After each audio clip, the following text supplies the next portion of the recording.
बिस्मिल्लाहिर्रहमानिर्रहीम, अस्सलाम वालेकुम। पाकिस्तान और दुनिया भर में देखने और सुनने वालों को अब्दुल कादिर का सलाम।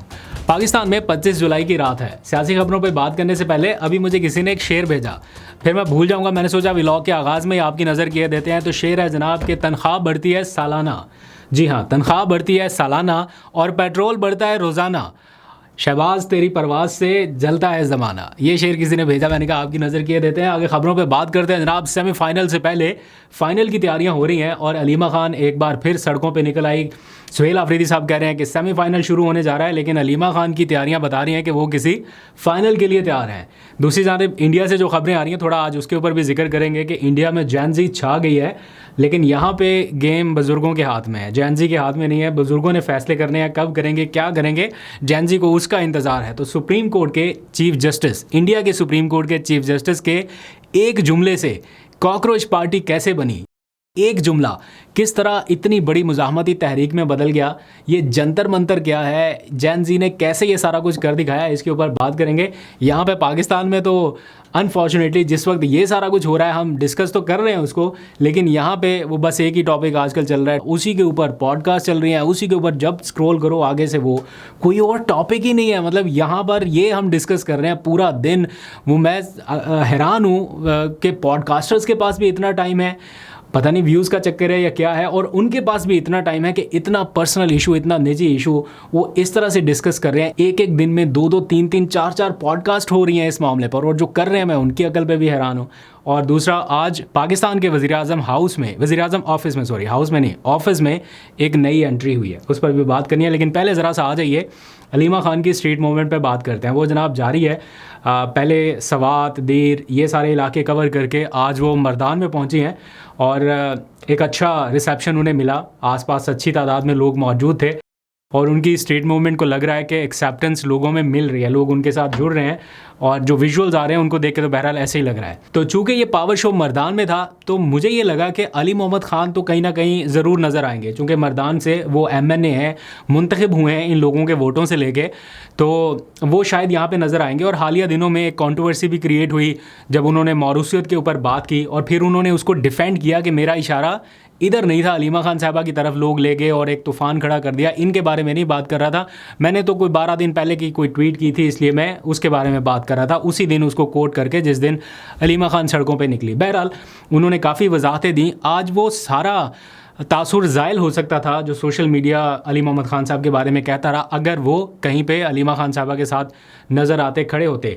मैंने थोड़ी देर पहले तक चेक किया, उनकी ट्विटर टाइमलाइन पे भी मुझे कोई ऐसी चीज़ नज़र नहीं आई आज की एक्टिविटी के हवाले से कि उन्होंने उनको वेलकम किया हो या बहुत खुशामदीद कहा हो या इस बारे में कोई तासुरात का इजहार किया हो। शायद कुछ देर के बाद कोई विजुअल्स सामने आ जाए, मुझे अभी 100% कंफर्म नहीं है कि वो वाकई वहाँ पे नहीं थे, लेकिन जितना मैंने अभी तक स्क्रॉल किया है या जो इनिशियल मनाजर मैंने देखे हैं उसमें अली मोहम्मद ख़ान साहब नज़र नहीं आए। जब आप एक बड़ी तहरीक की जानिब जा रहे हैं, रोज़ आप रिलीज़ इमरान खान के ट्वीट भी करते हैं, और ऐसे मौके पे अगर आप साथ खड़े होते तो एक यूनिटी का मैसेज जा सकता था। बेशक कोई डिफरेंसेस है भी सही, लेकिन जब पार्टी को ज़रूरत है इत्तेहाद की तो यहाँ पे होना चाहिए था। बहरहाल अब अलीमा खान का रुख एबटाबाद की जानिब होगा। कल उनकी एबटाबाद में ये सारी स्ट्रीट मूवमेंट है, तो देखते हैं कि वहाँ पर क्या होता है। दूसरी जानिब बड़े मार्के से पहले, चूँकि बड़ा मार्का मैं इसलिए कह रहा हूँ कि सब ने अब हाइप बना दिया ना, 5 अगस्त को लाया अमल, सेमीफाइनल और तहरीक का ऐलान और इस तरह की बहुत सारी चीज़ें इस वक्त हम सुन रहे हैं। तो इस मार्के से पहले जो अपोजिशन लीडरान हैं, कौमी असम्बली के भी और सेनेट के भी, जिनको बैक किया है PTI ने, महमूद अचकज़ई और अलामा राजा नासिर अब्बास, जिनके कंधों पर बड़ा जिम्मेदारी है कि जनाब इन्होंने तहरीक का आगाज़ करना है, ये कुछ करेंगे, वो बड़ा खामोश हैं। यानी मंजर आम पे आके उस तरह से वो अनाउंस भी नहीं कर रहे चीज़ें। हो सकता है कम्युनिकेशन उनकी जारी हो, वो भी पसे पर्दा रह के कर रहे हो, नीयत पे डाउट नहीं है, लेकिन वो मंजर आम पे नहीं है और इस चीज़ को लोग महसूस कर रहे हैं। और ख़ास तौर पर उन लम्हात में जब पेट्रोल की प्राइसेस रोज़ाना की बुनियाद पर बढ़ रही हैं और लोग देख रहे हैं कि अपोजिशन इसके ऊपर आवाज़ उठाए। मैंने अभी तक ऑपोजिशन की जानिब से कोई एक जामे प्रेस कॉन्फ्रेंस, कोई एक बड़ा मुतालबा कि पेट्रोलियम प्राइसेस की कीमतों में कमी की जाए, वो नहीं देखा। सिर्फ एक प्रेस रिलीज़ आती है सेक्रेटरी इत्तलात उनकी जानिब से, जो शेख वकास अकरम है, वो ग्रुप में एक प्रेस रिलीज़ उर्दू और इंग्लिश में आती है एंड दैट्स इट। उसके अलावा PTI के चेयरमैन हो गए या PTI की सारी लीडरशिप हो गई या फिर अपोजिशन लीडरान, इनकी जानिब से कोई बयान, कोई मुतालबा, कोई इस बारे में चीज़ें उस तरह से एग्रेसिवली सामने नहीं आई, इक्का दुक्का बयानात के अलावा। तो अपोजिशन का होना और उनका किरदार अदा करना इस मौके पर ये बहुत ज़रूरी है। सिर्फ होना काफ़ी नहीं है, उनकी प्रेजेंस नज़र भी आनी चाहिए कि जनाब वो आवाम के साथ खड़े हैं। आप इतनी बड़ी तहरीक उठा रहे हैं। मैंने पहले भी किसी व्लॉग में कहा था, कुछ लोग ये बताते हैं कि हर किसी का मसला, पीटीआई के लोगों का तो हो सकता है इमरान खान की रिहाई, लेकिन महंगाई ये सबका मसला है इक्वली। तो आपको बड़ी तहरीक से पहले लोगों को ऐसे साथ मिलाना होगा, उनकी आवाज़ में आवाज़ मिलानी होगी। बहरहाल ये एक एलिमेंट थोड़ा मिसिंग नज़र आ रहा था, और सिर्फ हमें ही मिसिंग नहीं आ रहा, वो लोग जो पीटीआई को ख़त्म शुद्ध कहते रहे कि पीटीआई ख़त्म शुद्ध, आज उनको भी फील हो रहा है कि अपोजिशन होती तो आवाज़ उठाती है। अपोजिशन इस टाइम फ्रेंडली अपोजिशन से भी अगले लेवल की अपोजिशन है, जिसकी वजह से हुकूमत को कोई मसला, कोई परेशानी नहीं है, चाहे वो ऐवान के अंदर हो, चाहे वो ऐवान के बाहर हो। तो इमेजिन कीजिए कि अगर इमरान खान बाहर होते और इस रफ्तार से पेट्रोल की प्राइसेस बढ़ रही होती, तो क्या इतना ही नॉर्मलाइज सिचुएशन होती जितनी अभी है? ये नॉर्मलाइज हो रही है ना रोज़ाना की बुनियाद पे। पहले हफ्ते में होती थी तो फिर एक हफ्ते में रौला पड़ता था, अभी रोज़ाना हो रहा है। 5-10 दिन के बाद ये नॉर्मल लगने लगेगा आपको कि हाँ आज बढ़नी है, आज 2 रुपये, आज 3 रुपये, इस तरह करते करते 30-40 रुपये कीमत बढ़ेगी, किसी को फ़र्क ही नहीं पड़ेगा।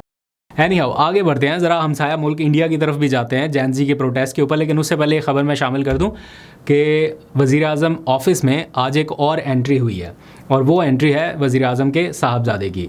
हमज़ा शहबाज साहब आज पहुंचे हैं और बताया गया कि उन्हें वज़ीर आज़म ऑफ़िस में एक दफ़्तर अलॉट किया जा रहा है, और अब से वो उन्हें कोई अहम ओहदा मिलने जा रहा है, और वो वहाँ से उस ओहदे के मुताबिक अपने फ़राइज़ सर अंजाम देंगे। इसहाक डार साहब के बेटे अली डार को पंजाब में ओहदा मिल गया था, वज़ीर आज़म साहब के बेटे को शायद अब वफाक में कोई ओहदा मिल जाए। अभी बाकायदा अनाउंस नहीं हुआ कि कौन सा ओहदा मिलेगा, लेकिन ख़बरों के मुताबिक ये बताया जा रहा है कि वो आज उन्होंने विज़िट किया और उनको दफ्तर अलॉट हो गया। अब आ जाइए ज़रा कॉकरोच पार्टी के जंतर मंतर एहतजाज पे बात करते हैं, जो कि कामयाब भी हो गया। कॉकरोच, ये नाम सुनने में थोड़ा अजीब लगता है, लेकिन इसकी शुरुआत कैसे हुई आप में से बहुत सारे लोग जानते होंगे, लेकिन मैंने खुद भी इसके ऊपर कम डिस्कशन की है, तो इसलिए मुझे इतना ज़्यादा कोई आइडिया नहीं था। फिर थोड़ा सा रिसर्च की तो मैंने कहा चलें कुछ चीज़ें शेयर करते हैं, नॉलेज में इजाफा हो, कुछ मेरे कुछ आपके। तो जनाब हुआ कुछ यूँ कि भारत की सुप्रीम कोर्ट में कोई केस था। उस केस के दौरान वहाँ के जो चीफ जस्टिस थे, उन्होंने बेरोज़गार लोगों को जो एहतजाज करते हैं उसको समझने की बजाय ये कह दिया कि ये लोग ऐसे निकल आते हैं जैसे कॉकरोच निकलते हैं, उनको उसके साथ तशबीह दे दी। और फिर जिन्होंने इस एहतजाज को लीड किया, एक नौजवान ने, उसने ट्विटर के ऊपर ट्वीट किया, उसने कहा कि क्या हो अगर सारे कॉकरोच एक साथ निकल आएँ। बस ये एक सोच जो थी ये जैन ज़ी में प्रिवेल करती गई कि सारे मिल के अगर आ जाएं तो कोई किसी को कॉकरोच, कोई किसी को इस तरह से नहीं। हकारत जैसा लफ्ज़ है, लेकिन इसको उन्होंने यूनिटी में कन्वर्ट कर दिया और कॉकरोच जनता पार्टी, CJP के नाम से उन्होंने एक पार्टी बना दी। और जनाब देखते देखते पहले 10 मिलियन, फिर 15, फिर 20, फिर 22, ऐसे देखते देखते वो जनाब उनका जो नंबर है वो हर आने वाले दिन के साथ बढ़ता गया, और जैन ज़ी उनके साथ जुड़ते गए। जो अपने आप को कहीं बेरोज़गार समझ रहे थे, या जिन लोगों के साथ ये सारा कुछ हुआ होगा, जिनको डिस्क्रिमिनेशन का सामना रहा होगा, उन्होंने जनाब वो अपनी इस तहरीक को ज्वाइन किया। फिर एक मौका आया पेपर लीक का इशू, उसके ऊपर कॉकरोच पार्टी ने एहतजाज किया। वो एहतजाज बढ़ते जंतर मंतर के मुकाम तक पहुंच गया। जंतर मंतर यूँ समझ लें उनका न्यू दिल्ली में एक ऐसा मुकाम है जैसा पाकिस्तान के इस्लामाबाद में डी चौक है। डी चौक मशहूर है कि यहाँ पर सारे प्रोटेस्ट होते हैं, क्योंकि ये बिल्कुल पार्लियामेंट के आसपास है, तो वो मुकाम भी उनका पार्लियामेंट के करीब ही समझा जाता है, तो इसलिए सारे वहाँ पर बैठे एहतजाज हुआ। और फिर जो कुछ ये पिछले दिनों में हुआ, रेस्ट ऑफ द हिस्ट्री आप सबके नॉलेज में है। और आज वहाँ के वज़ीर तालीम को उस पेपर लीक इंसिडेंट पे मुस्ताफ़ी होना पड़ा, जिसके ऊपर लंबी खामोशी रही। मोदी सरकार ये समझती रही कि हम इस पर ऐसे ही इसको टैकल कर लेंगे। एट दी एंड उन्हें अपने वज़ीर तालीम को मुस्ताफ़ी करना पड़ा। उसकी अनाउंसमेंट होते ही, जैसे ये अनाउंसमेंट हुई उस एहतजाज में, तो लोगों का जो रिएक्शन था, जैन ज़ी का जो रिएक्शन था, लोग सेलिब्रेट कर रहे थे ऑल अक्रॉस द कंट्री। ये सेलिब्रेशन जो है वो महसूस की गई। हालांकि सिर्फ एक वज़ीर मुस्ताफ़ी हुआ है, लेकिन वो इतना बड़ा एक इवेंट बन गया कि लोग उसको सेलिब्रेट कर रहे हैं जैसे कोई बहुत बड़ी विक्ट्री है। तो बहरहाल ये सबक है बहुत सारे और लोगों के लिए भी। एंड बाय द वे एक सवाल आप लोगों के लिए छोड़े जाता हूँ, जिसका जवाब मैं कल के व्लॉग में दूंगा। पाकिस्तान के वज़ीर तालीम के बारे में आप क्या जानते हैं, उनका नाम बताइए। बाय द वे जिनका वज़ीर तालीम का सुनते ही जिनका नाम आपके जहन में आता है राना सिकंदर हयात, वो पाकिस्तान के वज़ीर तालीम नहीं है। ये क्वेश्चन थोड़ा ट्रिकी है इट्सेल्फ, लेकिन आप ज़रा कॉमेंट्स में बताइए तो सही कि अगर ये ट्रिकी है, मेरे सवाल में कोई गलती है या वैसे आपके नॉलेज में क्या है, पाकिस्तान के वज़ीर तालीम कौन है, इसका जवाब ज़रा दीजिएगा, फिर हम कल इसके ऊपर बात करेंगे।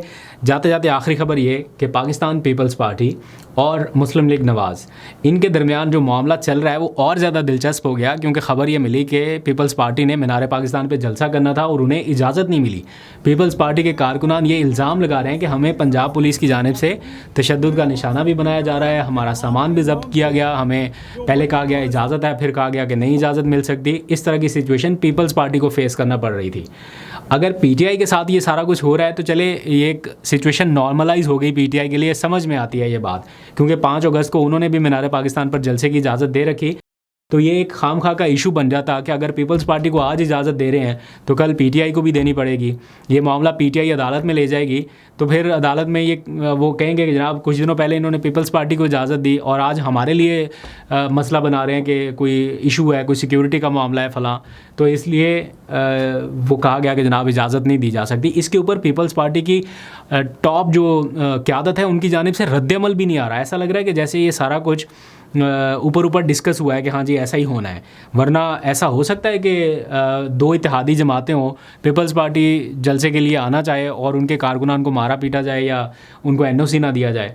ये थोड़ा स्ट्रेंज लग रहा है। बहरहाल ये बाय डिफ़ॉल्ट कम और बाय डिज़ाइन ज़्यादा लगता है। जाते जाते आखिरी खबर, पेट्रोल की प्राइसेस में आज फिर रद्द-ओ-बदल होना है, इसके ऊपर नज़र रखिएगा। जितना भी कम या ज़्यादा हुआ इसके ऊपर हम कल ज़रा तबसरा करेंगे। अभी तक के लिए इतने, अपना बहुत सा ख्याल रखिए। अल्लाह हाफ़िज़।